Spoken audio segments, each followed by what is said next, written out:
até aqui na palestra. Isso, acho que foi o do Victor Franklin, né? Ah, tá até aqui na minha frente.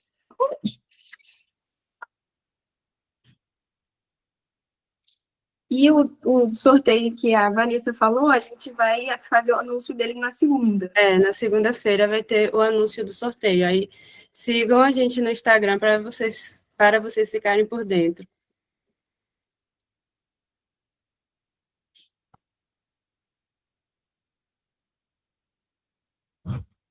Gente, e tem também a imersão, né, que vai ser com a palestrante de hoje, que é Laura de Mello.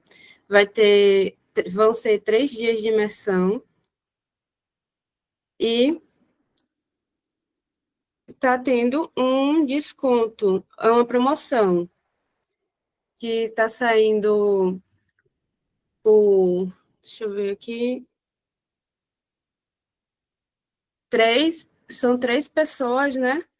Por R$ 160. 3 pessoas por R$ 160.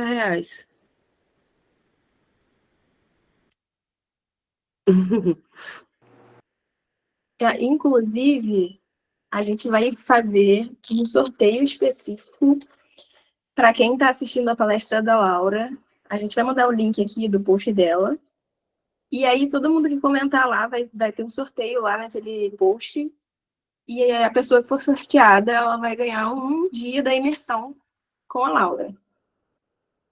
Mas eu acho que a Laura vai falar sobre isso. Vamos deixar aí ela contar os detalhes dela. Não vamos dar spoiler, não.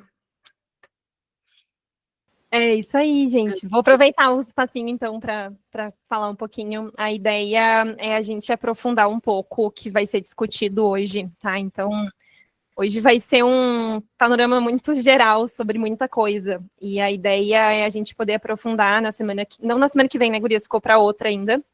A última semana aqui de julho. Aprofundar um pouco de tudo que a gente vai discutir aqui. Só que, claro, são 3 dias, né, Gurias? Então, a gente organizou um foco maior em algumas coisas específicas, né, que a gente está construindo, e que eu também quero construir a partir das dúvidas. Se surgirem dúvidas hoje, a ideia é também construir um pouco da imersão a partir delas, tá? Então, estou bem ansiosa e bem feliz com esse convite, espero que vocês queiram participar também.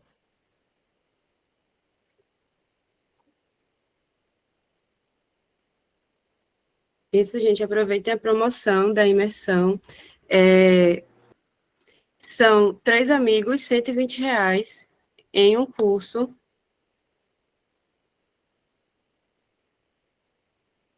Aproveitem, que vai ser incrível. Eu acho que a gente pode começar já, né? Deu um tempinho legal, o pessoal já entrou, bastante gente. Isso. A Laura de Mello vai falar sobre psicologia baseada em evidências, e agora eu vou passar a palavra para ela. Eu já vou compartilhando a minha tela com vocês. E a ideia é que vocês consigam enxergar. Vocês estão enxergando? Eu vou colocar em modo apresentação ainda. Deu certo? Já vemos sua tela, já. Deixa eu só voltar aqui um pouquinho. Como é que ficou ruim? Deixa eu parar minha apresentação.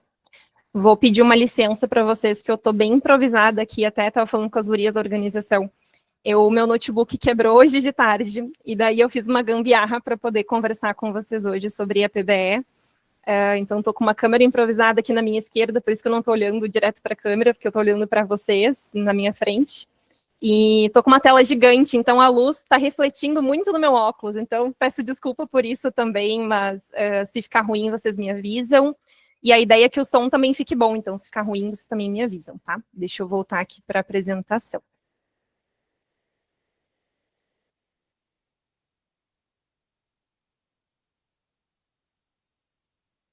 Tudo certinho? Agora está em modo apresentação? Sim, tudo certo. Perfeito.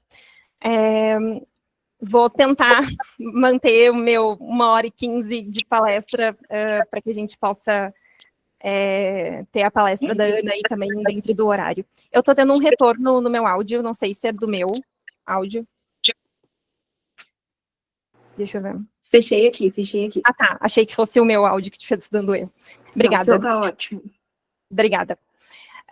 Bom, gente, então a ideia hoje é a gente conversar um pouco sobre psicologia baseada em evidências, ou, para quem também existem diversas nomenclaturas, a gente também pode chamar de prática baseada em evidências em psicologia clínica, né? A prática baseada em evidências é uma prática, tá? Então, ela pode acontecer na clínica, ela pode acontecer em qualquer ambiente que a psicologia se encaixa, e a gente vai falar um pouco mais sobre também essa ideia aqui hoje, tá? Antes disso, eu vou me apresentar um pouquinho, para vocês entenderem de onde eu falo, né?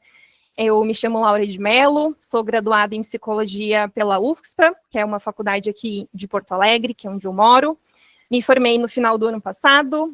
Junto com isso, também fiz a minha formação em psicologia baseada em evidências pelo Instituto de Psicologia Baseada em Evidências, que foi finalizado no início do ano passado. E logo depois disso eu já emendei na minha pós-graduação, que é para finalizar agora no início do próximo ano, tá?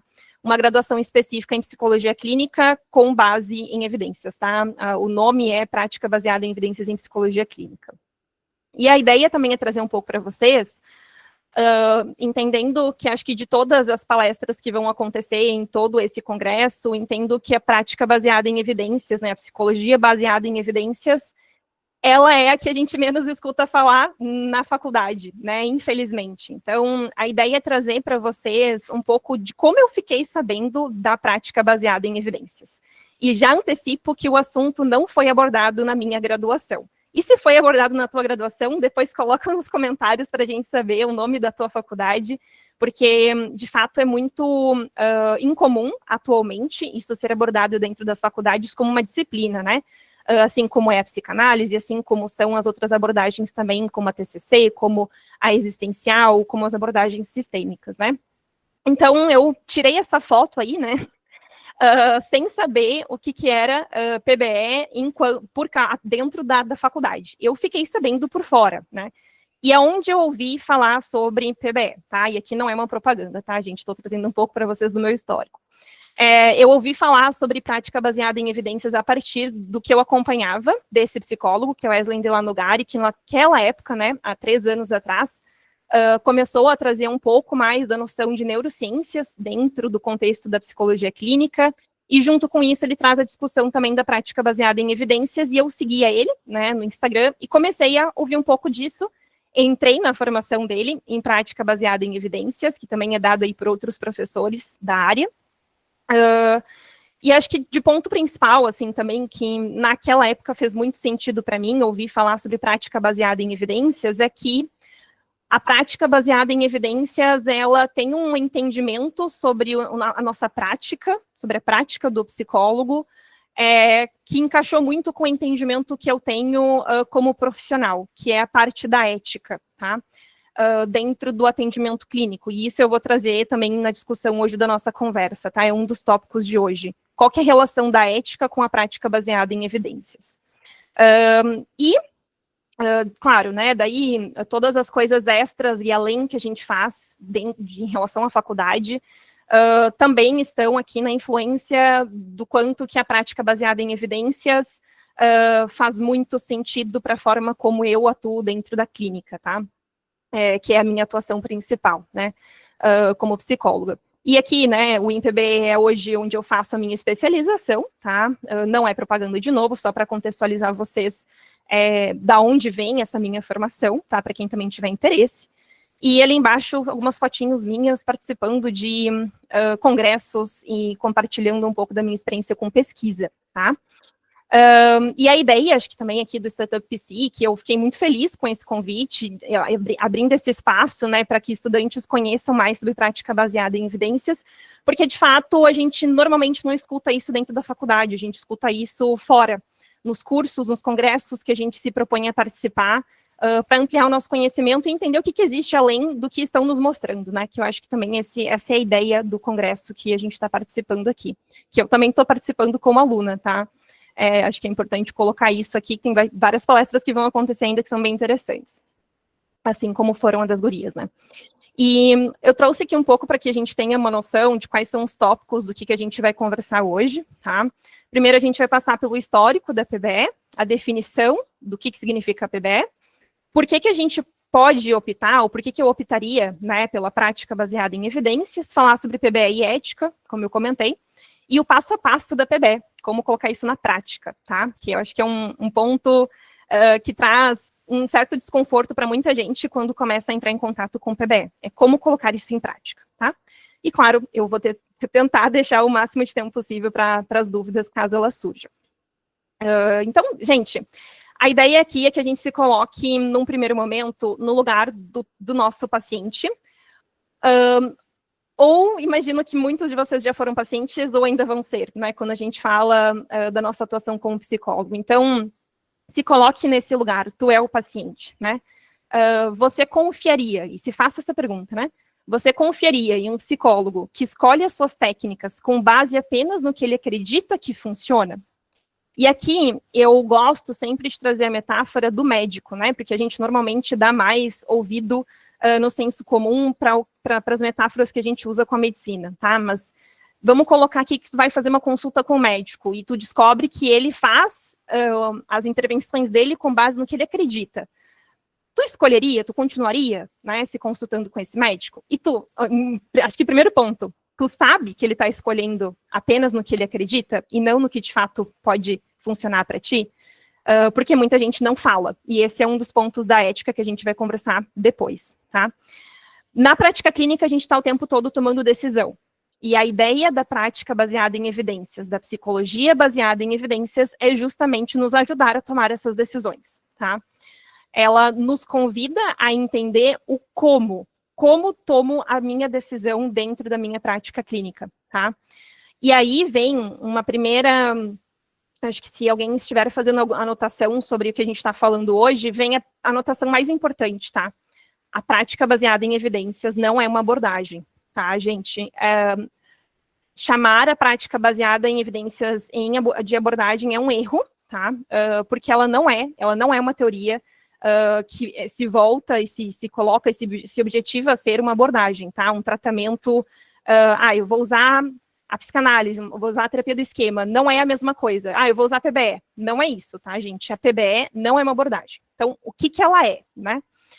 A PBE ela é uma forma de tomar decisões dentro da prática profissional, como psicólogos, e de novo, ela pode acontecer em qualquer lugar, hospitalar, clínica, organizacional, esporte, tá? Seja na clínica, de novo, né, ou em qualquer outro contexto, tá? Então, não é uma abordagem, é uma forma de tomar decisão dentro da nossa prática, tá? E essa é a grande lição que eu quero que vocês que se interessam por PBE tirem daqui, do que a gente vai conversar hoje. Se for para tirar alguma coisa, tirem isso, tirem essa ideia, né? Não é uma abordagem, é uma forma de tomar a decisão, é o como que eu atuo dentro da prática clínica, tá? E aí, bem brevemente, um caso super resumido, tá? Muito, muito resumido, um caso clínico que a gente vai usar aí durante a palestra, tá? Para a gente também começar a refletir algumas coisas. Então, você começa aí, né, se formou, está no estágio aí, profissional de clínica, você começa o atendimento de um homem que tem 28 anos, tem um diagnóstico de transtorno depressivo maior, que foi dado pelo psiquiatra dele, tá? A gente também pode dar diagnóstico, tá? Mas a ideia é que ele veio encaminhado por um psiquiatra, e ele relata cansaço constante, baixa autoestima, isolamento social e dificuldade de concentração. Então, esses são os sintomas principais desse paciente que chega para ti, na clínica, tá? E ele chega para ti também e fala assim, né, Laura, Vanessa, Nicole, Giovana, eu já tentei terapia antes, mas eu não senti resultado. E eu desisti, né? Eu parei a minha terapia. E aí a pergunta que eu faço para vocês é, a partir disso, desses primeiros relatos do teu paciente, como você toma a decisão sobre como seguir o atendimento desse paciente? Tá? Essa reflexão, essa resposta, a gente encontra na prática baseada em evidências. Tá? Como fazer? O que fazer com esse paciente? Como tomar a minha decisão a partir do que meu paciente está me trazendo, tá? A gente vai usar esse caso em outros momentos, tá? E aqui a ideia é começar, então, a trazer um pouco do histórico da prática baseada em evidências, tá? A prática baseada em evidências, ela começa, de fato, lá em 1992, na medicina, mas, antes disso tudo, na psicologia, mais especificamente na psicologia clínica, a gente tem discussões que são super importantes e que ainda não eram chamadas de prática baseada em evidências, mas que já pincelavam um pouco disso 40 anos antes disso chegar na medicina, tá? E aí a gente tem um estudo feito pelo Eysenck, em 1952. Ali nas referências mais para o final eu trago o nome do artigo do estudo para quem quiser ler, tá? Eu não sei se ele está gratuito, tá? Mas a gente consegue um PDF dele, quem quiser. E em 1952, então, ele publica esse artigo, esse estudo, que numa tradução livre se chama Os Efeitos da Psicoterapia. Uma avaliação. Então, qual que foi a ideia dele? Ele pegou milhares de pacientes, tá? Foram mais de 7 mil pacientes, e ele estudou as anotações dos psicólogos desses pacientes, e encontrou, né, nas anotações desses psicólogos, se esse paciente teve cura, se ele melhorou, se ele não melhorou, se ele melhorou muito, se ele melhorou mais ou menos, e a partir dessa classificação, Eysenck classifica esses mais de 7 mil pacientes, tá? A partir dos escritos desses psicólogos. E o que ele encontrou, né? Qual que era a ideia dele? Encontrar se a psicoterapia funciona, né? O paciente tem cura, não tem? Melhora, não melhora? O que ele encontrou? O resultado final, assim, de tudo, de toda a discussão que ele faz no artigo, basicamente a psicoterapia não funciona. Isso lá em 1952, tá? E que os pacientes melhoram fazendo ou não terapia, ou seja, o simples passar do tempo melhora o meu paciente, tá?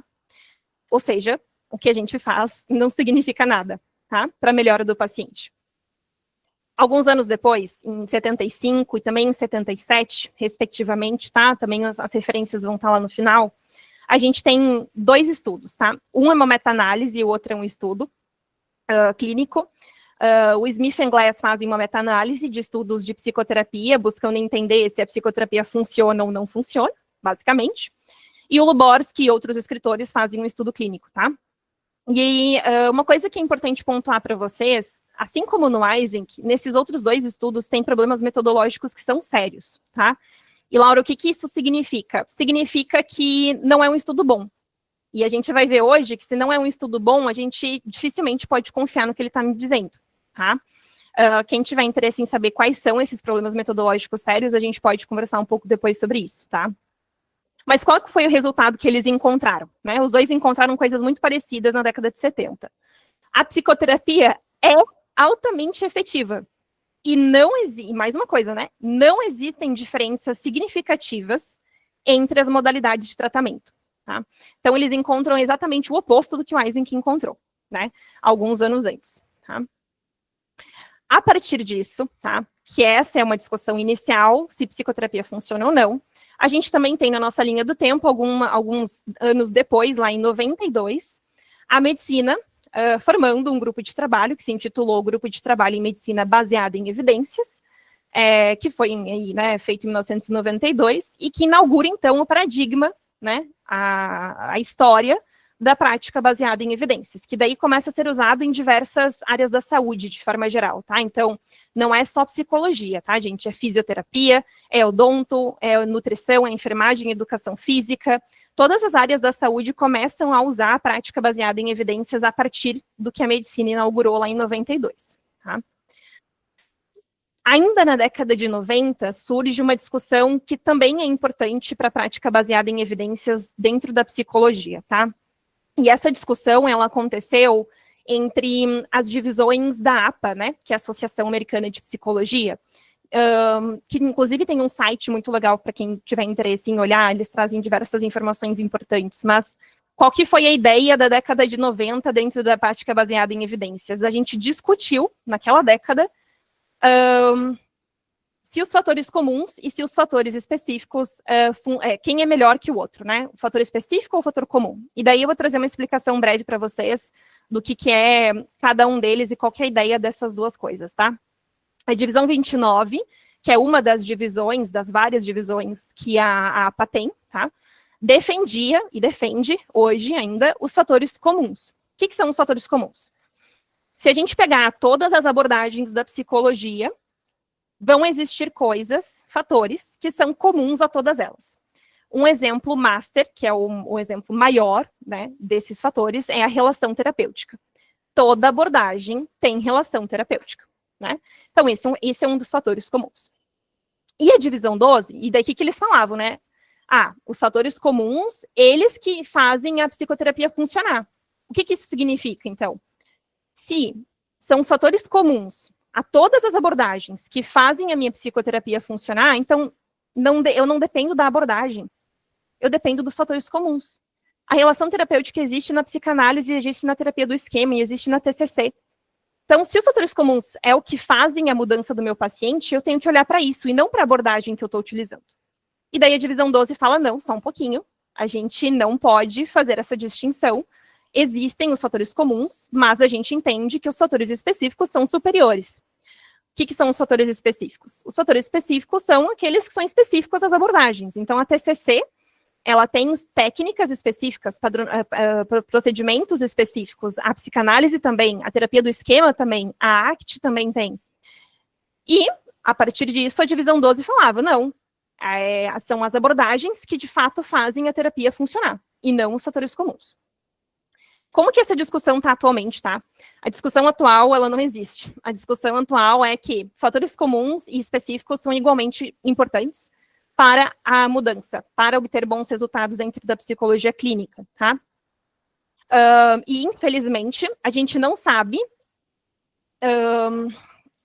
objetivamente o quanto que cada um desses fatores, desses dois lados, ajudam na psicologia clínica, ajudam no resultado do meu paciente. Laura, se os dois são importantes, mas o quanto que o fator comum é importante, o quanto que o fator específico é importante, a gente não tem essa resposta. A gente não sabe se existe um melhor do que o outro, a gente sabe que os dois são importantes, tá? É uma discussão que está... a discussão que está em andamento, no caso, agora é essa, tá? E não se o específico é melhor que o comum, tá bom? Mas o quanto que cada um ajuda. E daí a gente vai ter a definição da PBE, tá? Então, de novo, não é uma abordagem ou um protocolo de intervenção, ela é um processo de tomada de decisão. E aí tem muita gente que tem dúvida, e aqui é uma parte também importante da nossa conversa de hoje, da diferença entre prática baseada em evidências e protocolos, manuais, abordagens. Qual que é a diferença, então, entre um e outro, né? Além do fato de que a prática baseada em evidências é uma forma de tomar decisão, tá? Quando a gente fala em protocolo, quando a gente fala em manual, quando a gente fala em tratamento, a gente, num viés de prática baseada em evidências, a gente está falando de tratamento empiricamente sustentado, que a gente chama de TES, tá? A gente abrevia como TES, que são tratamentos que foram pensados especificamente para algum quadro, algum transtorno, alguma queixa de pacientes, e foi montado a partir dessa queixa, a partir desse diagnóstico, um tratamento, que muitas vezes está relacionado a uma abordagem, tá? Então, a DBT, por exemplo, né, terapia comportamental dialética para transtorno de personalidade borderline, a exposição com prevenção de respostas para o transtorno obsessivo-compulsivo, o manejo de contingências para o abuso de substâncias e por aí vai, tá? E qual que é a diferença então, do TES para a PBE? O TES é um tratamento. A PBE é uma forma de tomar a decisão. E daí, falando mais especificamente dessa diferença, enchendo a tela de vocês de cor, tá? Todos esses livros que estão aqui são, cada um deles, um tratamento empiricamente sustentado. Então, ali o primeiro, né? Sobre perda de peso, a gente tem ali manejando a ansiedade social, sobre transtorno alimentar, a gente tem sobre controle de impulso, sobre insônia, sobre ansiedade, sobre abuso de substância, sobre transtorno de estresse pós-traumático. Aqui no canto da esquerda a gente tem depressão. Cada um desses é um tratamento empiricamente sustentado para cada uma dessas situações, cada um desses contextos, tá? Se a gente lê esse livro, a gente vai saber como tratar o nosso paciente com depressão, por exemplo, né?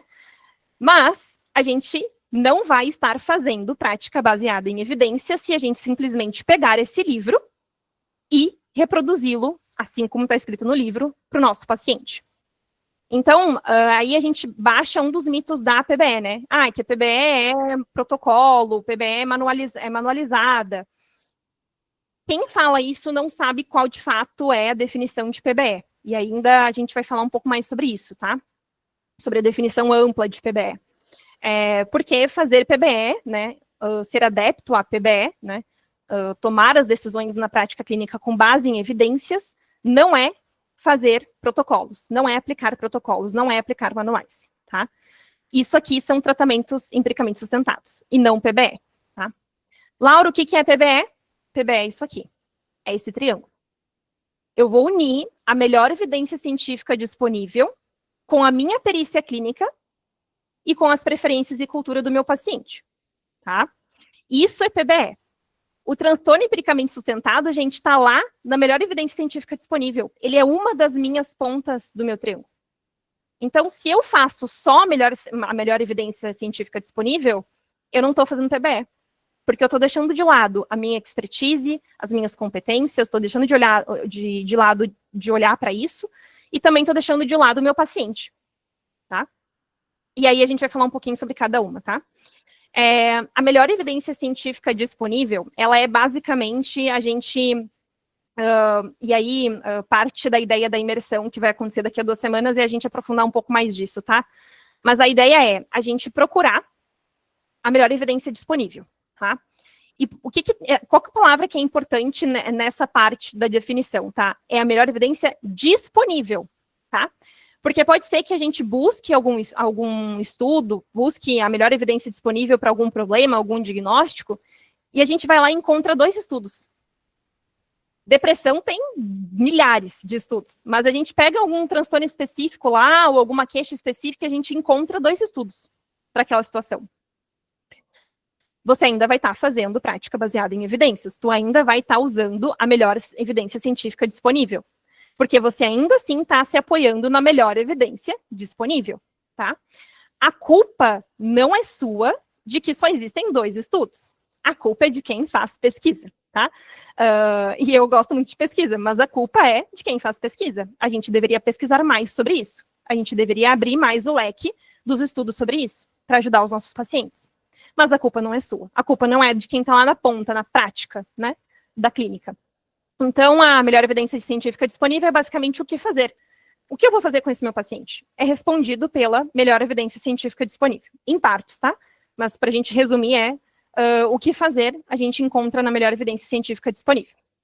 E aí, bem rapidamente, trazendo o caso clínico, a gente tinha aqui no caso clínico, né, o diagnóstico de transtorno depressivo maior.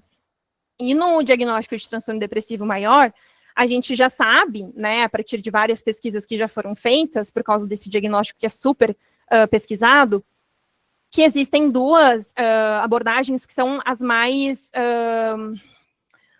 que são as melhores evidências, né, que são a terapia cognitiva comportamental e a ativação comportamental. Tem gente que fala, né, e que vem falando que a ativação comportamental é padrão ouro, mas ela não é padrão ouro, tá? A ativação comportamental não pode ser chamada desse jeito, que é como a gente chama aqueles tratamentos que são superiores a todos os outros, né? Ela não pode ser chamada assim, porque a terapia cognitivo-comportamental e a ativação comportamental, elas são igualmente efetivas na clínica, tá? Elas não têm diferenças entre si, quando a gente fala de melhora do nosso paciente. E a gente tem outras, né, que não tem tantas evidências, mas tem boas evidências, que são a terapia de aceitação e compromisso, a terapia interpessoal, tem a terapia baseada em mindfulness, a terapia de resolução de problemas, que são outras abordagens que existem e também têm boas evidências, mas que não são tão boas quanto TCC e ativação comportamental, tá? Então, esse paciente chegou para mim, eu fui lá, já sabia da informação de que eu posso usar TCC ou ativação comportamental. Eu, Laura, sei aplicar muito mais ativação comportamental do que TCC, então eu vou partir para ativação comportamental, né, que é o que eu mais sei. E aí, tu já fez uma parte da PBE, que é escolher a melhor evidência científica disponível com base no que o teu paciente está te trazendo, tá? O que é importante prestar atenção aqui, por isso que eu assinalei ali o já tentou terapia antes. Se esse meu paciente já tentou, e eu descubro isso, né, conversando com ele ou com um psicólogo antigo dele, já tentou ativação comportamental e me falou que não funcionou, que ele desistiu, eu não vou chegar nesse paciente e fazer ativação comportamental, eu vou ir para a minha segunda opção, que é a terapia cognitivo-comportamental. Ou se ele já tentou as 2, eu vou para a próxima. Qual que é a próxima melhor evidência? São aquelas outras que eu comentei. É a ACT, é a terapia interpessoal, é a terapia baseada em mindfulness. Eu vou escolher, claro, sempre olhando para as preferências do meu paciente, que a gente vai falar mais daqui a pouco, mas eu vou escolher outra terapia, outra abordagem, outra melhor evidência científica disponível, tá? Para, né, ir para a segunda parte, quando a gente fala de perícia clínica, a gente está falando das nossas competências como psicólogo. É tudo aquilo que a gente aprende aqui, no que a gente está conversando hoje, nesse congresso maravilhoso que o Setup está fazendo, é tudo que a gente aprende na pós-graduação, nas leituras, nas supervisões, nos grupos que a gente participa, tá? E quando a gente fala em PBE, a gente também está falando de algumas competências específicas, tá? Existem muitas outras além dessas, eu trouxe um resumo, tá? Então, por exemplo, saber fazer uma formulação de caso, saber mensurar resultado e monitorar progresso, a gente já vai falar um pouco sobre essas duas palavronas, tá? Fazer um desenvolvimento legal de uma relação terapêutica, saber desenvolver uma relação terapêutica. Tem gente que acha que é só ser você mesmo. Não. Relação terapêutica é a gente cuidar de quem é essa pessoa que está na minha frente e às vezes a gente vai precisar adaptar a nossa relação, né? Às vezes a gente vai precisar intervir justamente na nossa relação para a gente poder melhorar, ajudar o nosso paciente a melhorar, tá? Porque a relação não está fluindo. Então eu vou ter que, peraí, né? Deixa eu olhar para isso, né? Então é saber fazer isso, saber parar e olhar para essa relação. Tá? E também, claro, né, ter a expertise que o tempo nos fornece. E aqui uma coisa que às vezes as pessoas perguntam é, eu estou começando na PBE agora, eu então posso dizer que eu não tenho a perícia clínica, eu não sou um psicólogo competente? Não. Tu pode dizer que tu é, desde que tu saiba fazer uma mensuração de resultado, monitorar progresso, formular um caso e desenvolver uma boa relação terapêutica. Tu pode não ter a experiência do tempo, mas tu tem toda a experiência técnica, né, todo o conhecimento técnico para aplicar aquilo na prática, tá? Tempo de experiência não diz muita coisa em PBE, tá? Isso é importante enfatizar. Então, a perícia clínica vai nos trazer o como fazer, porque são as minhas competências, são os recursos que eu tenho e como eu vou colocar eles em prática a partir da melhor evidência científica, tá? Laura, como é que eu uso isso no caso clínico, para deixar isso mais prático? Eu tenho um paciente na minha frente que está me falando que tem baixa autoestima, que tem cansaço constante, que tem isolamento social e dificuldade de concentração. Gente, esses sintomas são muito gerais. Muita gente sente tudo isso que ele sente, né? Qual que é a ideia aqui? Formular o caso dele, né? Para esse paciente, o que significa cansaço constante? O que ele deixa de fazer por causa do cansaço, né? Dificuldade de concentração. No que ele quer se concentrar, que ele não está conseguindo? Baixa autoestima. Como que isso afeta o meu paciente? De onde que isso vem, né? Essa baixa autoestima. Isolamento social, da onde ele está se isolando? Quais eram os amigos que ele tinha? Qual eram os eventos sociais que ele participava para ele me dizer que agora ele está isolado socialmente? Tá? Então, é formular o caso. É tornar aquele caso único, tá, gente? Monitorar o progresso. Então, esse paciente, ele tem um transtorno depressivo maior. Eu vou, toda semana ou a cada 15 dias, aplicar nesse meu paciente, pedir para ele responder 10 minutos antes da sessão, uma escala que me traz um número objetivo, para que eu possa avaliar se esse paciente ele está melhorando, objetivamente falando, né? Então, por exemplo, aqui, dando um exemplo mais prático, a gente poderia usar o Core-OM, tá? Quem quiser depois a gente pode falar um pouco mais sobre essas ferramentas, o OQ45, que são ferramentas que vão avaliar semanalmente ou quinzenalmente os sintomas desse meu paciente. E a gente vai acompanhando se esse paciente está melhorando ou não. Meu paciente começa lá com um nível extremo de sofrimento, no meio do tratamento ele está ali com um nível médio, e mais para o final ele está com um nível de leve a moderado. Ou seja, um paciente que chegou gravíssimo para mim, chegou ali, depois de todo, né, o tratamento que eu fiz, em leve a moderado. Ah, Laura, mas ainda é moderado. Mas vamos pensar que esse paciente estava lá no grave, e tu conseguiu trazer ele para o leve a moderado, tá? Monitorar o progresso, né? É um pouco disso. Daí, como é que a gente mensura resultado, né? Que é uma das competências. Qual que é a diferença entre esses dois? Mensurar resultado é mensurar resultado da tua prática, tá? Da tua intervenção. Então, tu começa uma intervenção e antes de começá-la, tu aplica uma escala. Por exemplo, aqui no transtorno depressivo maior, que é o mais utilizado, é o BDI, né? Que é a escala de depressão do Beck. Eu recomendo usar a 2, que é a mais atualizada, tá? Eu aplico ela, então, antes de começar a minha intervenção e depois que eu terminar, uma no meio e depois que eu terminar a minha intervenção, para eu ver se essa minha intervenção trouxe, de fato, a partir dessa escala, uma redução, né, nos sintomas desse meu paciente, tá? E aí a gente vai para a última parte, que são as preferências e cultura do nosso paciente. que essa parte fala? Essa parte fala do teu paciente. Você sabe quais são os objetivos do teu paciente? Por que ele está ali? O que ele quer com a tua terapia? Você sabe quais são os valores, as crenças, os costumes? Mais importante de tudo, tu sabe qual que é o contexto social, econômico, político, cultural dessa pessoa? Você perguntou para ele? Você tem essas informações, né? E, claro, nunca menos importante, o estado clínico, né? Esse paciente é muito grave, não é? É um paciente mais leve, é um paciente moderado, pensando no estado clínico dele. E a partir de tudo isso, a gente também tem a ideia na PBE, que é aquela parte ali da esquerda, que é a participação ativa do paciente. Cara, eu preciso perguntar para o meu paciente quais são os objetivos dele. Ele precisa saber que a gente está aqui por ele, e não pelo que eu acho que ele quer, mas pelo que ele realmente quer.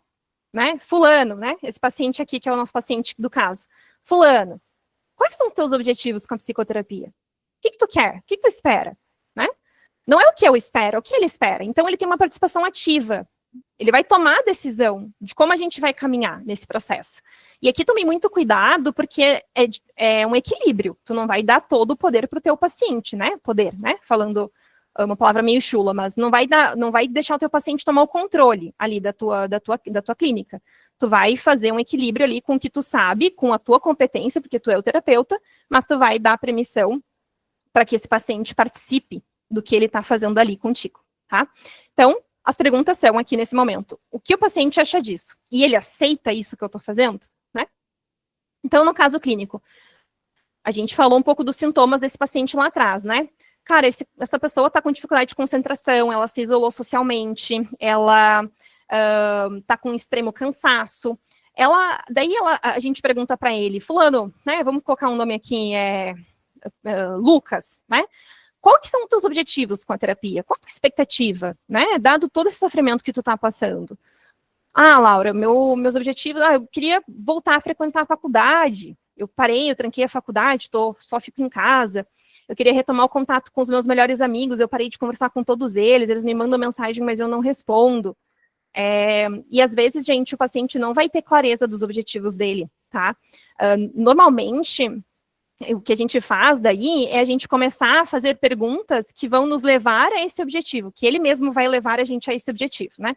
Que é aquela ideia que eu trouxe lá no início. O que significa para esse meu paciente ser isolado socialmente? Por que isso é um sofrimento para ele? O que significa para ele? A resposta disso vai normalmente nos dar o objetivo dele com a terapia, tá? E aí a gente também trabalha os valores. Cara, esse paciente provavelmente é um paciente, aqui são nossas hipóteses, tá, gente? Esse paciente provavelmente gosta de ajudar os outros. Esse paciente provavelmente quer dar preferência pela conexão social, valoriza isso na vida dele. Qual que é o contexto desse meu paciente? Cara, ele é um homem branco ou não? Ele é um jovem adulto, ele é um idoso? No nosso caso, ele tem 28 anos, mas ele é um idoso, uma criança, um adolescente, um jovem adulto, o que ele é, né? Qual que é o momento da vida que essa pessoa está? Do desenvolvimento também, né? Qual que é o contexto histórico da vida dele? Cara, é um jovem adulto que perdeu os pais em um acidente, né? Então, ele não tem mais os pais. É ele por ele, e por causa disso, ele está em uma condição financeira muito difícil, porque ele também tem que pagar a faculdade dele. Essas informações são extremamente importantes, gente. Inclusive, ajudam a gente a olhar para a nossa relação terapêutica, tá?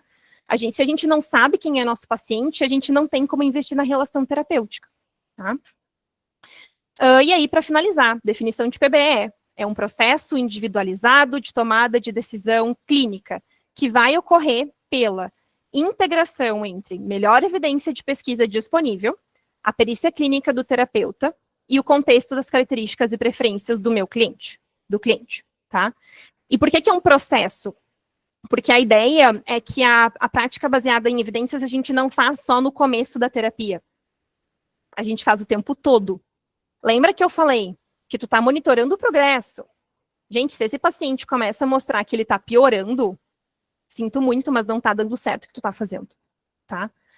Alguma coisa está acontecendo, ou o que tu tá fazendo não tá dando certo, e aí tu precisa saber avaliar isso. Como é que tu vai saber se tá dando certo ou não? Pelo monitoramento, pela mensuração de resultado e monitoramento de progresso, tá? Por isso que é um processo. Pode ser que no meio tu decida, cara, a ativação comportamental não tá funcionando com esse paciente, isso acontece, tá, gente? a prática da clínica real acontece isso. Não está funcionando, eu vou ter que mudar o meu caminho aqui. Vou tentar ver o que está acontecendo e vou mudar. Às vezes eu vou para a TCC, ou se a TCC não deu certo, eu vou para a ACT. E se nada parece estar dando certo, pode ser que a relação terapêutica não esteja funcionando. E aí a ideia é, encaminha o teu paciente. Se tu não sabe o que fazer, encaminha. Que coisa mais bonita, né? A gente poder encaminhar o paciente, porque a gente não sabe o que fazer. Que coisa mais respeitosa, mais empática de se fazer, né? É mandar para uma pessoa que talvez saiba o que fazer, que talvez consiga, de fato, ajudar esse paciente, tá? E aí, por que a gente deve optar pela prática baseada em evidências, tá? Aqui eu trouxe 5 pontos, tá, gente? E vou falar eles um pouco rápido para que a gente possa ir para a próxima parte. A primeira ideia é que a prática baseada em evidências nos ajuda a driblar alguns fatores que a gente chama de fatores confundidores e os vieses, tá? E a gente vai falar especificamente sobre isso na próxima parte, para que vocês entendam quais são esses fatores confundidores, o que isso significa, porque é uma palavra difícil, né? De se entender o que isso significa na prática. Primeiro, também, segundo ponto, fator financeiro, tá, gente? Quando a gente faz prática baseada em evidências, a gente evita custo desnecessário para a gente, para o paciente, para a família dele, caso a família que custeie, né, a clínica, e para a saúde pública. Por quê? Porque se eu faço uma intervenção que não ajuda esse meu paciente, eu fiz ele gastar R$100, 150, 200, 300 reais por sessão, e eu não ajudei ele, o que aconteceu nisso, né? Então, a ideia da PBE é nos ajudar a evitar esse gasto desnecessário. E a gente está falando de dinheiro, tá? Porque quando a gente fala de prática real, a gente, de novo, tem que sempre olhar para o contexto. E o contexto é... Vocês estão conseguindo enxergar a minha tela? Aí, voltou. O contexto é... Deu uma travada aqui na energia. Mas o contexto é... A gente precisa olhar sempre para a parte financeira, para o custo. E isso é um dos motivos de optar pela PBE. Terceira parte, tá? Perda de oportunidade, que é uma forma, não uma palavra, mas um termo que a gente usa para falar o seguinte. Quando um paciente está fazendo uma terapia, uma intervenção médica, psicológica, nutricional, gente, aí a gente está falando de psicologia, de prática baseada em evidências como um todo, tá? Isso aqui não é só para psicologia, isso aqui são motivos que a gente pode escolher a PBE para qualquer área da saúde. Quando o meu paciente escolhe faz uma intervenção que ele não tem melhora e que não existe evidência de melhora para ele está perdendo a oportunidade de melhorar com uma outra abordagem. É isso que a gente chama de perda de oportunidade. Que também a gente pode traduzir com uma perda de tempo. Tá? Quarto ponto, danos ao paciente. A ideia da PBE é minimizar risco e maximizar benefícios para esse paciente. E quando a gente fala de PBE, a gente está fazendo justamente isso, evitando danos ao paciente, tá? E aqui uma frasezinha só para dar uma pincelada, que é uma coisa importante, que a gente escuta muita gente falando no senso comum, que todo mundo deveria fazer terapia. E quando a gente fala em prática baseada em evidências, a gente sabe que a resposta é não. Nem todo mundo deveria fazer terapia, porque a terapia pode causar danos, tá? E aí tem exemplos específicos que a gente também pode discutir depois, de que a terapia causa danos para alguns pacientes, tá? Para algumas coisas específicas que o paciente pode estar passando. E por fim, né, que eu trago aí, quando a gente faz PBE, quando a gente usa PBE, né, a gente está usando uma intervenção que foi comprovada, eficaz, né? Ou seja, que o meu paciente, ele de fato melhora. E isso aumenta a probabilidade dele de ter benefícios e diminuir prejuízos, tá? Que é um pouco da ideia que eu trouxe ali em cima, né? Diminuir os danos ao meu paciente. E aqui, para trazer para vocês, os fatores confundidores, tá? Os fatores confundidores trazem a ideia, dentro da prática baseada em evidências, de que o nosso paciente não melhora só por causa da nossa intervenção. E isso foi uma coisa que me assustou um pouco quando eu comecei a trabalhar com PBE. Como assim meu paciente não melhora só por causa da minha intervenção? E aí vem os fatores confundidores, porque existem esses fatores que confundem a nossa melhora, tá? Então, o paciente melhorar não significa que a terapia foi efetiva, pois ele pode melhorar por diversas razões, para além da intervenção que a gente está oferecendo. Primeiro exemplo, e o maior de todos, é o tempo, tá? Normalmente, e dependendo do transtorno, da queixa desse nosso paciente, a melhora ela vai ser natural com o tempo, tá? Infelizmente, ou felizmente, né? A gente tem essa ajuda. E um exemplo muito legal disso, né, que os estudos já mostraram, é que o transtorno de personalidade borderline, especificamente, ele melhora os sintomas dele, né, óbvio que não tem a cura, mas ele melhora os sintomas são menos graves quando esse paciente avança a idade, quando ele vai ficando mais velho, tá? Segundo ponto, a regressão para a média, tá? Essa é uma ideia um pouco abstrata, tá? Mas a ideia é que quando a gente tem uma sequência de eventos, né, X, Y, Z, né, e por aí vai.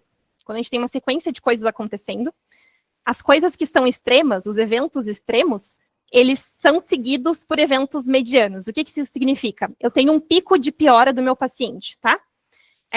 E aqui eu tenho outro pico. A tendência é que entre picos de piora, esse meu paciente tenda a regredir para a média dele, tá? Um exemplo do nosso caso clínico do transtorno depressivo maior, tá? Da depressão. A média de sofrimento desse meu paciente é 5. A média dele é 5 de sofrimento, com o transtorno depressivo maior. E aí, ele chega para mim na clínica num pico de sofrimento. Ele tá lá no nível 10, de 0 a 10, né? Ele tá lá no 10 de sofrimento.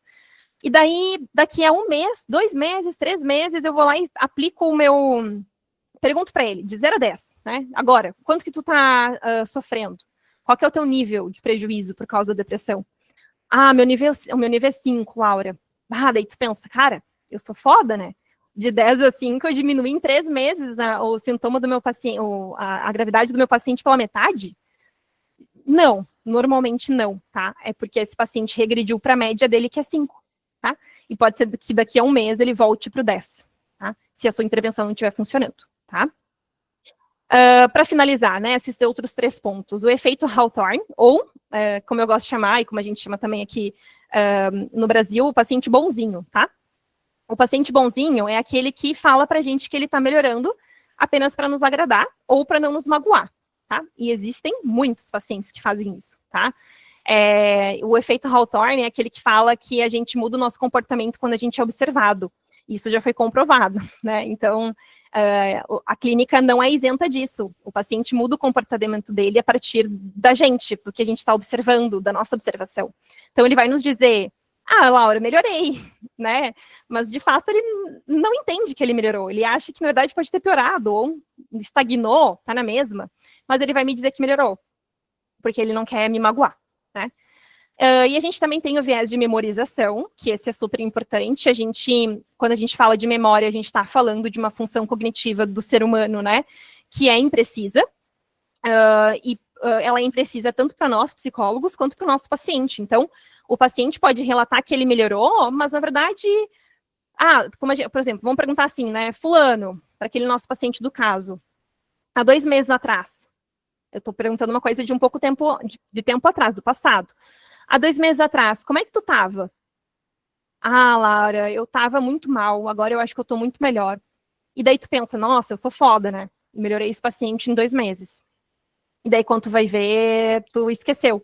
Que na verdade, memória esqueceu, ficou redundante, mas tu esqueceu que esse paciente, ele na verdade passa também pelo viés de memorização.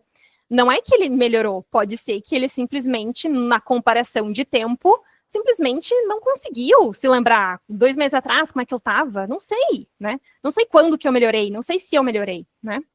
E a última ideia são as intervenções concomitantes, que sempre acontecem. Todo paciente, normalmente, tá? Não sempre, tá? Mas normalmente, ele passa por uma intervenção além da terapia.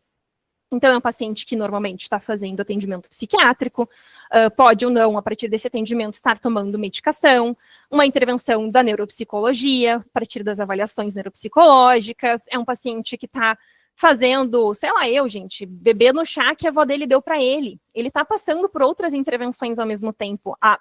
E junto com isso, o tempo está passando, né? Então, é uma coisa que a gente tem sempre ter noção. Quando a gente fala de fatores confundidores, tem esses e muito mais, tá? Tudo isso nos confunde, nos faz achar que a gente está fazendo o paciente melhorar, mas, na verdade, tem outras coisas que estão envolvidas nisso, tá? E aí, Tá, Laura, mas por que a PBE, ela nos isenta dos fatores confundidores, né? Na prática real, ela não nos isenta do que está acontecendo. Ela não deixa de fazer com que o tempo não interfira, tá? O que acontece na PBE é o seguinte, as pesquisas, tá, que são feitas para que a gente chegue na melhor evidência disponível, elas encontram a melhor evidência disponível para aquele transtorno, para aquela queixa do nosso paciente, isentando, né, a pesquisa desses fatores, porque todo mundo da pesquisa, né, todo o grupo que está participando dessa minha pesquisa, eu, a Gia, a Nicole, a Vanessa, a Vitória, todos nós estamos participando da mesma intervenção. E todos nós temos os fatores confundidores atuando sobre a gente, tá? E aí a gente vai para o próximo grupo, que é o grupo controle, que é o grupo que tem todos os fatores confundidores, mas não está passando pela intervenção, está fazendo ali só uma checagem no acompanhamento semanal com o pesquisador. São 2 grupos, então, que estão passando pelos mesmos fatores confundidores, tá? Que isso é controlado em pesquisa, né? Só que um passa pela intervenção e outro não.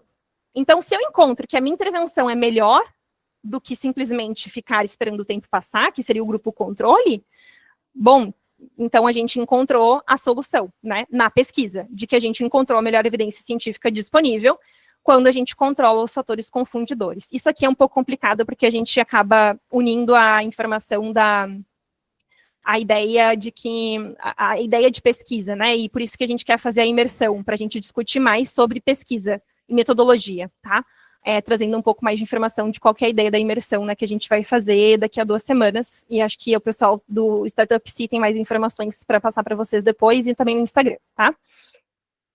E aí, para finalizar essa parte, né, que a gente estava conversando, esses são os motivos, poucos, né, mas são 5, mas são motivos super importantes que eu trago, e que eu, Laura, achei muito pertinente para que a gente possa escolher a prática baseada em evidências, né? Gente, vocês não podem dizer que esses motivos, esses fatores não fazem sentido, eles fazem sentido, né? A ideia é, eu olho para isso e decido praticar fazer a minha prática com base em evidências, ou eu decido não fazer, tá? E aí a gente vai para uma parte que eu, particularmente, como estudante de PBE, gosto muito, que é quando a gente discute ética e prática baseada em evidências, tá? E aí vem a frase que eu mais gosto de todos os slides que eu montei, tá?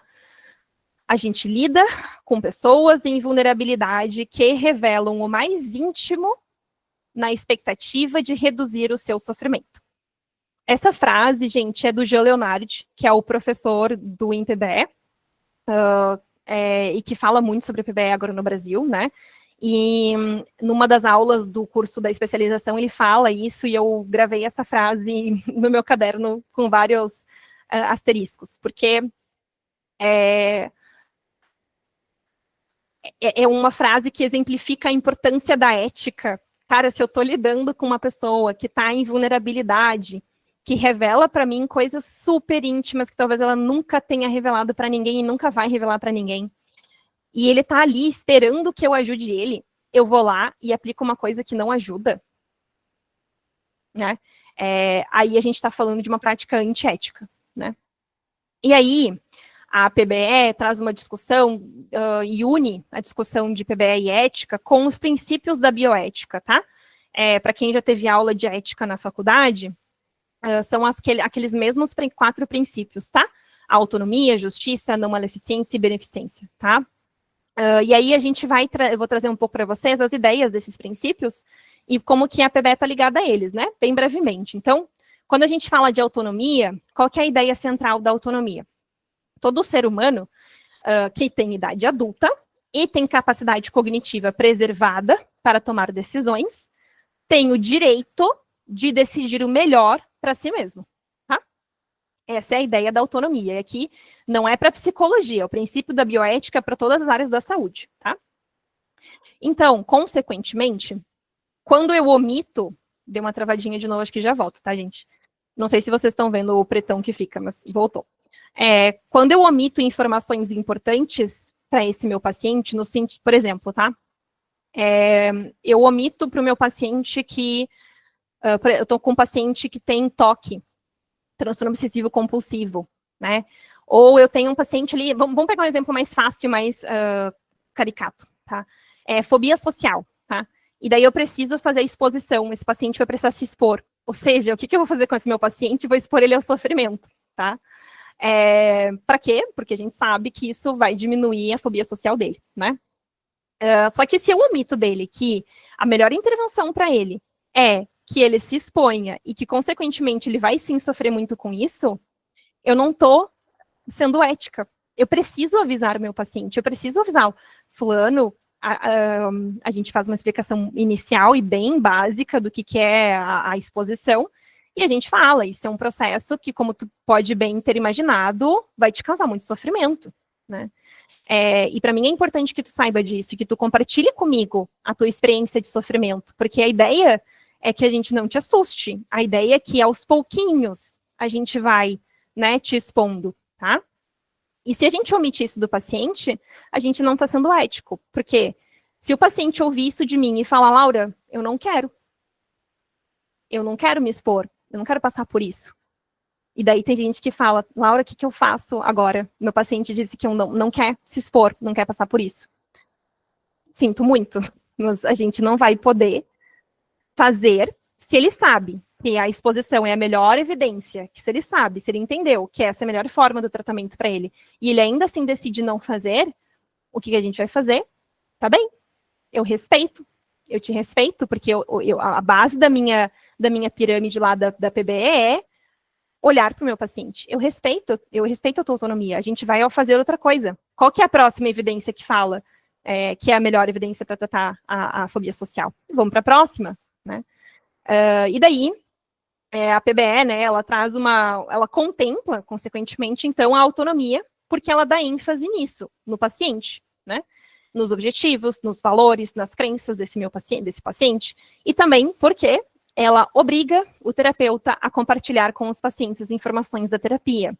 Gente, isso aqui não é da PBE, tá? Isso aqui é do Código de Ética do Psicólogo, do nosso Código de Ética, tá? É aquele que a gente tem que ler durante a faculdade, que às vezes a gente se esquece de voltar para ele. Está escrito lá que a gente precisa fornecer as informações para os nossos pacientes, tá? E isso está baseado no princípio da autonomia, tá? O nosso código de ética se baseia também nos princípios da bioética. O próximo, então, que é a não maleficência, é a gente não causar danos, né? Basicamente isso. Seja por meio de uma ação ou pela falta dela. Então, uma coisa que as pessoas normalmente falam, né? Mas se eu não sabia que ativação comportamental era o melhor tratamento para esse meu paciente com depressão, eu não posso ter sido antiética, porque eu não sabia que a ativação comportamental ou a TCC era o melhor tratamento. Não tem nada a ver. Tu não saber não te isenta da responsabilidade profissional de que tu não sabia, de que tu se ausentou desse conhecimento, de buscar esse conhecimento, porque tu poderia buscar, né? Ele não está escondido, ele está bem aberto, inclusive, tá? É só a gente pesquisar, tá? E daí tá uma frase que eu também acho bem boa, que caso você desconheça qual o benefício e qual o risco de alguma coisa, e aqui a gente não está falando só de psicologia, tá? A gente está falando de todas as áreas da saúde. Se a gente desconhece o risco de alguma coisa, de alguma intervenção, a gente simplesmente não faz.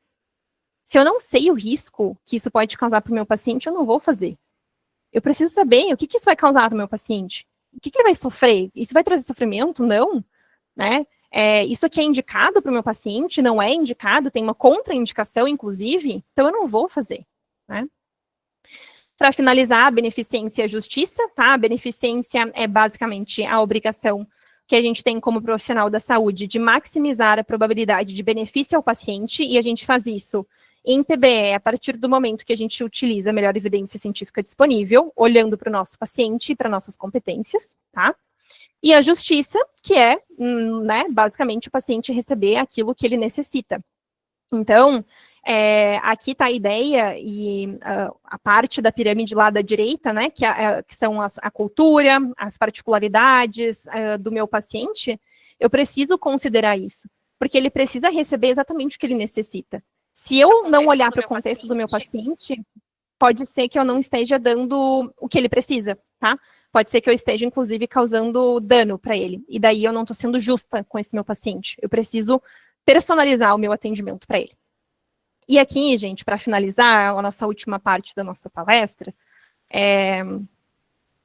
falar sobre a proposta da Kelly Corner, tá?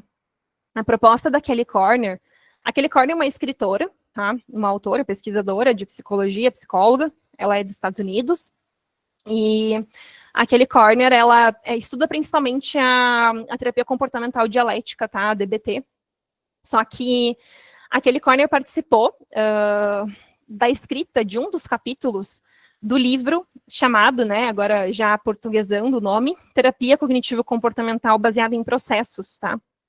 Que é uma novidade, mas não tão novidade assim, tá? Na terapia e na psicologia, que foi escrita pelo Hoffman e pelo Hayes, tá? Que são gigantes escritores atuais da psicologia na PBE, na TCC, nas contextuais. Eles escrevem esse livro, chamam ela para participar de um dos capítulos, que se chama A Ciência na Prática, tá? E é justamente essa ideia da Kelly Corner. O desafio que eles deram para ela foi, Kelly, coloca aí, né, como é que a gente faz PBE na prática, como é que a gente coloca tudo isso em prática, tá? E esse capítulo, se vocês tiverem interesse em agir, as meninas do Setup Psi me avisam, eu posso conseguir para vocês em PDF, tá? O capítulo 3, para que vocês possam ler ele na íntegra. E qual que é a ideia da Kelly Corner, tá? Aquelas duas palavrinhas que estão ali em cima, né? Foi como a gente chamou no português o que ela propôs, tá? Ela propôs, basicamente, nesse capítulo, uma improvisação, só que disciplinada, tá? Laura, como assim uma improvisação? Como assim eu vou improvisar na PBE, né? Parece uma coisa errada, né? Quando a gente fala de PBE. Mas a disciplina que ela traz aqui é a ideia da gente seguir um manual, tá? Seguir um protocolo, e daqui a pouco eu vou falar sobre isso, mas ainda assim ser flexível a partir desse protocolo, ser flexível a partir desse manual. Então, eu não vou fazer o passo a passo do meu manual se o meu paciente não é o paciente do manual. Eu vou adaptar, tá? Então, quais são as ideias e o que ela propõe, tá? Começando bem do começo, tá? Aqui ele fala o seguinte, o primeiro passo é coletar informação. E aí a gente está falando da avaliação inicial, que são as sessões iniciais ali com aquele meu paciente, tá? Então, eu vou fazer uma entrevista inicial com ele, eu vou, às vezes, até precisar entrevistar terceiros, como a família desse paciente, eu vou precisar ver o histórico desse paciente médico, às vezes, né, se for necessário, neuropsicológico, com quem ele já se consultou, com quem ele está consultando, né, quais são as doenças que esse meu paciente tem médicas, ele tem alguma? Eu consigo conversar com o psiquiatra dele, né, e lembra, a gente sempre precisa pedir permissão antes, tá, porque senão a gente está infringindo o sigilo. Eu consigo conversar com o ex-psicólogo dele, que me encaminhou, inclusive, né, eu recebi ele encaminhado de outro psicólogo, né, eu conversei com esse outro psicólogo, eu sei o que eles fizeram, né, e também usar escalas, né, poder medir o que esse paciente está sentindo, colocar isso em números, tá, além de fazer toda a parte subjetiva e qualitativa, que são as entrevistas. E aí, a partir de toda essa coleta, que nunca acaba, tá? Essa coleta, ela acontece o tempo todo. O início, ele acaba sendo mais focado nisso, mas ela vai acontecer o tempo todo, tá? Então, a ideia, depois de coletar tudo isso, eu vou fazer uma lista de problemas. E eu não vou só fazer uma lista de problemas, eu vou hierarquizar esses problemas. Vamos pegar o exemplo clínico, eu acho que eu não coloquei aqui, mas vamos pegar o exemplo clínico lá do homem de 28 anos, tá? Do jovem adulto lá, com depressão, com transtorno depressivo maior. Ele relatou lá pra gente isolamento social, ele relatou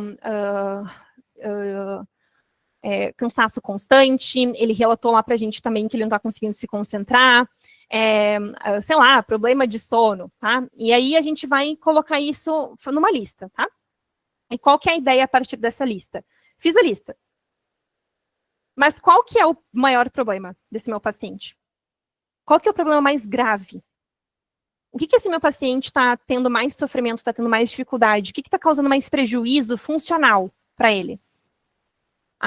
É o cansaço constante, porque aí ele não tem força e motivação, não tem força física, né? Não tem motivação para ir para a faculdade.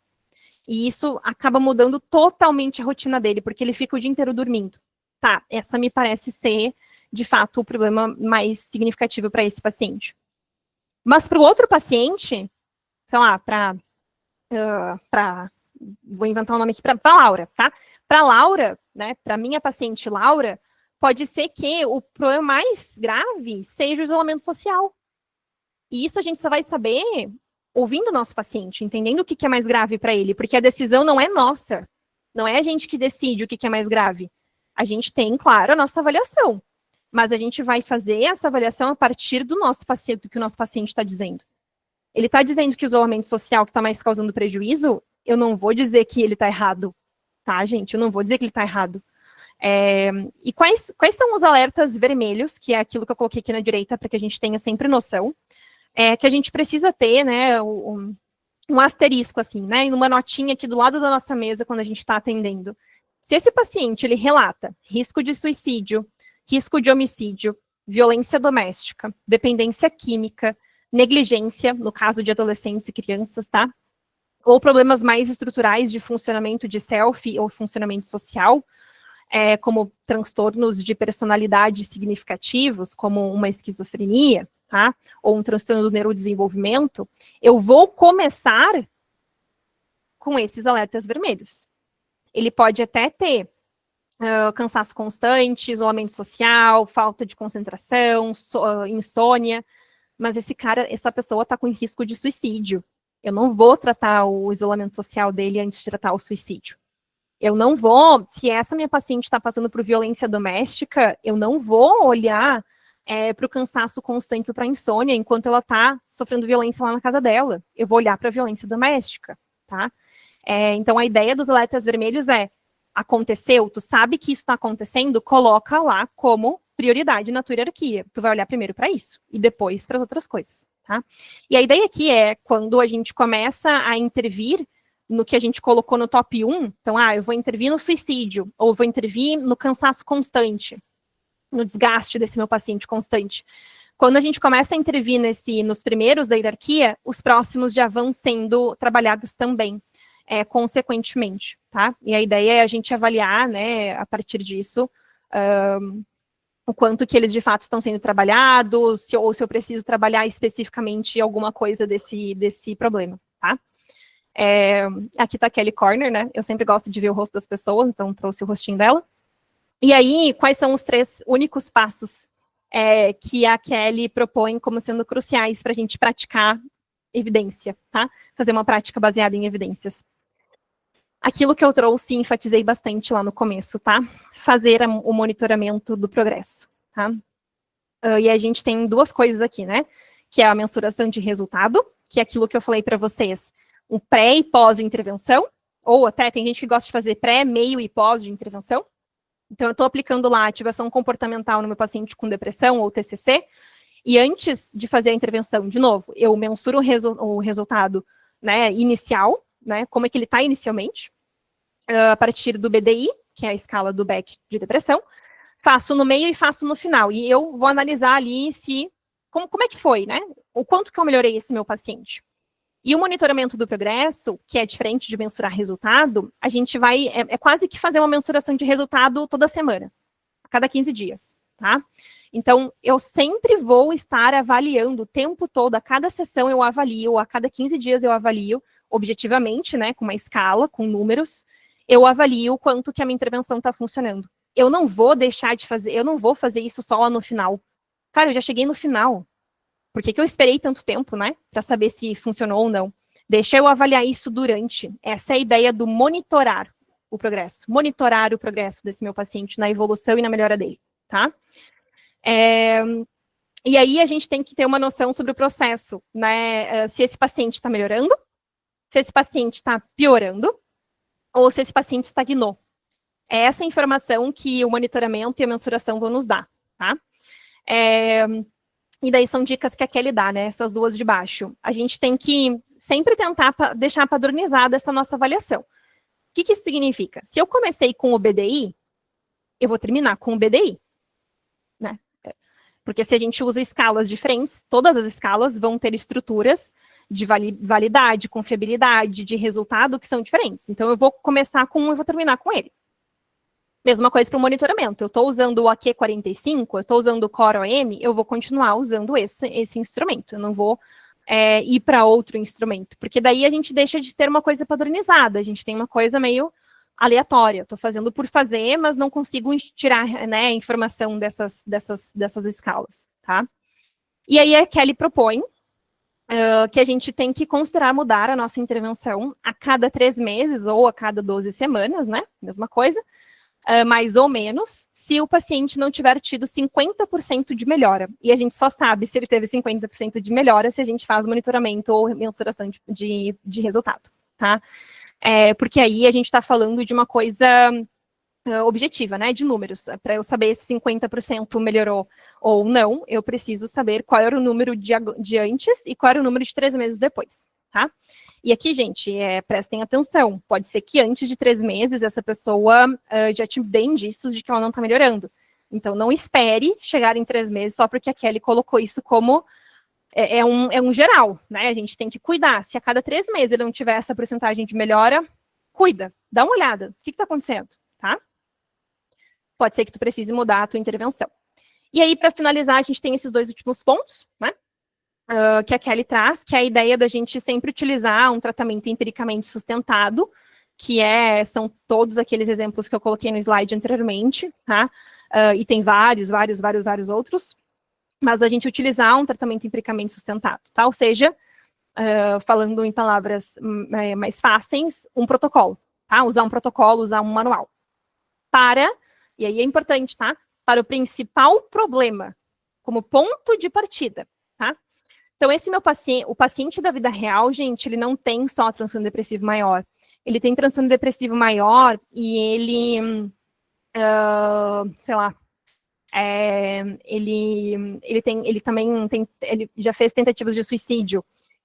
Ele é um paciente que também tem problema de habilidade social. É um paciente que não sabe interagir com as pessoas, tá? Então, é um paciente que não tem só transtorno depressivo maior. Ou ele tem também, ele usa substância, ele faz abuso de álcool. Então, a gente nunca vai estar olhando para um transtorno. Dificilmente a gente vai estar olhando para um transtorno. E a ideia dos protocolos, normalmente, é olhar para um único transtorno, tá? Então, o que ele traz para a gente? A gente não vai deixar de usar o manual. A gente não vai deixar de usar o protocolo.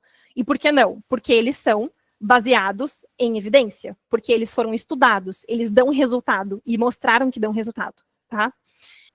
Mas a gente vai usar ele para o principal problema, que eu vou usar ativação comportamental para a depressão, mas para o abuso de substância, não é ativação comportamental. Para o abuso de substância, que é o que eu vou tratar antes da ativação da depressão, eu uso o manejo de contingências, tá? Então, é só um ponto de partida para a gente começar o nosso trabalho, tá? E daí a gente, né, vai inserindo, que é isso que ela traz a ideia, né? Vai inserindo outros componentes. Então, habilidade social, tá? É um paciente que não sabe interagir, não tem uma comunicação legal, não se comunica de forma efetiva. Talvez eu usar um componente ali da DBT, que é a terapia comportamental dialética, para esse paciente, eu vou usar a efetividade interpessoal. Deixa eu pegar um pouco da efetividade interpessoal da DBT. Deixa eu costurar isso no meu tratamento. Porque a ideia não é a gente tratar o paciente só com o manual, com base no manual. Cada paciente é diferente do outro. Então, a gente tem que costurar. A gente tem que costurar a partir do que a gente conhece, o que vai ser melhor para esse paciente com base na lista de problemas que eu tenho dele, tá? E para finalizar, a gente tem que selecionar a intervenção com base na formulação de caso. Se tu não formulou o teu caso, tu não conhece teu paciente, tá? Tu precisa formular o caso. E, Laura, o que é formular o caso? É tu saber quem é teu paciente. Se eu te perguntar, quem que é o fulano? Quem que é a Laura? Tu vai saber me dizer quem é a Laura? Eu acho que não. Se tu ficou em dúvida, talvez tu não conheça teu paciente e talvez tu não consiga fazer uma formulação de caso boa, tá? Porque qual que é a ideia da formulação de caso? A partir do momento que tu conhece teu paciente, tu tem as informações relevantes desse paciente, tu vai registrar nessa formulação todas as hipóteses que tu tem em relação a esse paciente, tá? Então, meu paciente, ele dificilmente vai chegar para mim e falar, Laura, eu tenho déficit de habilidades sociais. O que ele vai me falar? Eu briguei com meu amigo, que não sei o que aconteceu, ele me mandou isso, eu mandei aquilo, e daí tu vai percebendo no que ele tá te trazendo, ele não sabe falar o que ele quer falar. Ele não sabe comunicar o que ele quer falar. Ele não sabe se comunicar. Ele fala uma coisa e as pessoas entendem outra. Né? E todo mundo, é com todo mundo assim. Então, peraí. Pode ser que esse paciente não saiba se comunicar. talvez uma das coisas que eu preciso fazer com ele, para ajudar ele a sair da depressão, a ter uma cura, ou pelo menos uma remissão dos sintomas, eu preciso trabalhar a habilidade de comunicação efetiva, tá? E daí a gente também vai demarcar o que esse paciente tem de bom, né? Esses dias eu estava atendendo uma paciente que falou para mim, a gente estava lá, foi a primeira sessão, né? Ela estava lá trazendo um monte de coisa, tipo assim, muita coisa, de vários sintomas, de várias situações que estão acontecendo na vida dela. E daí teve uma hora que ela falou assim, eu sou uma pessoa muito simpática, eu sou muito espontânea, e daí isso, pro meu marido, meu namorado, isso causa ciúmes nele. Ela estava focada no problema, ela estava relatando o problema dela, que era os ciúmes que o marido sente, que isso acaba gerando muita briga entre eles. Só que eu preciso prestar atenção que ela me trouxe qualidades importantíssimas dela. Ela é uma pessoa espontânea e ela é uma pessoa simpática. Eu posso usar isso ao meu favor e ao favor dela durante o tratamento, tá? A ideia não é a gente trabalhar só com o problema, a gente também vai trabalhar com as coisas boas que esse paciente já tem, e todos têm, tá? Então, a formulação de caso vai estar sempre nos orientando por causa dessas hipóteses, tá? Então, eu vou criando as minhas hipóteses e isso vai mudando ao longo do processo, tá? E isso vai me orientando para onde que eu vou, né? O que eu preciso fazer? A partir dos objetivos que esse paciente tem, o que eu preciso fazer, né? E isso eu vou buscar na formulação de caso, tá? Ela é colaborativa, o que significa, gente? Que ela é feita junto com o paciente. Isso não significa, e todos os psicólogos mais experientes que eu escuto falando sobre formulação de caso, isso eles indicam, não, a gente normalmente desenha isso, né, ou escreve, mas a ideia a gente não vai mostrar isso para ele, a gente não vai entregar, tô aqui, tô formulação de caso. A gente vai falar a formulação de caso. Então, fulano, entendi. Talvez, como é que tu te comunica assim também? Essa briga que tu tem com esse teu amigo, ela acontece com outras pessoas? Tem mais gente que fala que tu não sabe se comunicar? Tem mais gente que fala isso que teu amigo te falou, que tu é uma pessoa fechada, que tu não fala das tuas emoções? Laura, tem. Minha mãe fala isso pra mim. Minha namorada fala isso pra mim. E aí a gente vai fazendo isso com ele, a gente tá dando indícios para ele, ajudando ele a entender, nunca dando a resposta, mas sempre ajudando ele a entender, a partir de perguntas, que talvez isso não seja uma coisa do amigo, talvez isso seja uma coisa dele, é uma dificuldade que ele tem. E se ele trabalhar isso, a relação com o amigo, com a namorada e com a mãe pode melhorar, tá? Isso que é fazer colaborativamente a formulação de caso. E às vezes alguns psicólogos usam partes da formulação. Então eu vou mostrar uma parte do meu desenho da formulação, uma parte do que eu escrevi, mas não vou mostrar tudo. Por quê? Não podemos mostrar tudo e não é indicado. Porque a gente, como psicólogo, entende tudo que está ali, mas ele, como paciente, não faz a menor ideia de tudo que aquilo significa. Ele pode até se assustar. Isso causar uma certa ansiedade no paciente, tá? Meu Deus, né? Olha quanta coisa eu faço, ou quanta coisa está acontecendo comigo. E aí, isso pode assustar, tá? Então, essa é a ideia de não mostrar tudo o que a gente constrói. E existem vários modelos, né, gente, de formulação de caso. Isso é um dos empecilhos e um dos obstáculos muito importantes que a gente tem na prática baseada em evidências, que é a ideia de que a gente... acho que está pitando alguma coisa, guria, se for tempo, me avisa, tá? Mas eu estou terminando. Que é a ideia de que a gente vai escolher uma formulação de caso que faz sentido para a gente, porque, infelizmente, a gente não tem, hoje, algo que diga, essa é a formulação de caso que, de fato, vai nos ajudar, vai nos trazer uma resposta. O que normalmente acontece toda abordagem tem a sua forma de formular um caso, tá? E aí, para finalizar, gente, a questão da Kelly Corner, de como a gente coloca a PBE em prática, a gente pode dar diagnóstico, né, como psicólogos, e a ideia que a Kelly traz se existe um diagnóstico, e tu tem certeza desse diagnóstico, dá esse diagnóstico, tá? Por quê? Porque o diagnóstico, ele ajuda na escolha do tratamento empiricamente sustentado, porque o tratamento empiricamente sustentado, que é o que a Kelly traz, que a gente deve partir dele, ele só pode ser escolhido a partir de um problema central, ou de um transtorno central, tá? Então, o diagnóstico normalmente nos ajuda. E, além disso, ele sugere hipóteses, porque todo diagnóstico, ele nos sugere hipóteses de o que mantém esse transtorno, né? Qual é a origem desse transtorno? Todo transtorno lá no DSM traz o que mantém, ou qual é a origem, né, desse transtorno, tá? E a ideia também de que isso facilita a comunicação entre profissionais. Então, eu falo na mesma língua que o psiquiatra, tá? A gente está falando da mesma coisa. A gente dá nome, tá? Para o boi. Em resumo, faça monitoramento de progresso. Mensure o resultado do teu paciente. Use um tratamento empiricamente sustentado, tá? E selecione os procedimentos, selecione tudo que tu vai fazer de intervenção com base na formulação de caso. Gente, parte teórica acabou, parte prática também acabou. Toda a minha fala até aqui, ela foi embasada no livro chamado Prática Baseada em Evidências em Psicologia Clínica, escrito pelo Jean, pelo Ramiro, pelo Dan e pelo Thiago, tá? Organizado por eles, né, mas escrito por diversos psicólogos, que são muito bons. É um livro muito bom, tá, gente? Para quem quer começar a estudar PBE, é um ótimo início, tá? Tudo que eu falei aqui tem lá. E além disso, né, tem esse livro, que é um livro que chama Transtornos Psicológicos, Terapias Baseadas em Evidências, que é um livro que foca em transtornos, tá? Então, é um livro mais nosológico, que significa que ele é baseado no DSM. Então, ele vai ter esse olhar específico para o transtorno e, a partir disso, ele vai discutir a PBE, tá? E aqui eu coloquei alguns perfis de Instagram que eu gosto de seguir, que falam sobre PBE. Alguns são específicos de algumas abordagens, mas eles atuam com PBE. Então, por exemplo, o Zé Siqueira, né, que é da ACT, ele atua com ACT, né, especializado nisso. Ele atende pacientes que a melhor evidência disponível é a ACT, tá? Por exemplo, dor crônica.